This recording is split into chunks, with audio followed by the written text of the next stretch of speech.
Okay, baik. Now adalah cara macam mana saya nak ajar macam mana cara untuk reset password. Andai kata kalau terlupa login ataupun password untuk email kan, terlupa. Cara sangat mudah ni, nampak ni.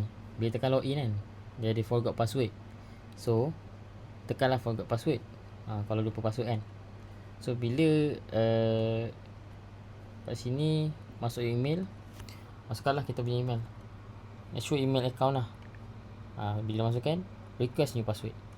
Basically dia akan hantarkan email lah. Bila korang request, request successful, okay, dah berjaya, dia akan hantarkan email. So dia akan pop up email untuk reset password lah. So kita tengok sini, tu nampak dah naik. Komuniti Mulakan Cinta, password reset. Someone has request a password reset for this account. So bila tekan,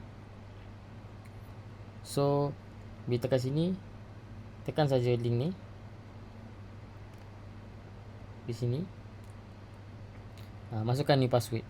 So bila dah korang masukkan new password korang pergi dekat korang punya login. Bila dah masukkan ni kan, dia akan terus pergi direct ke login account.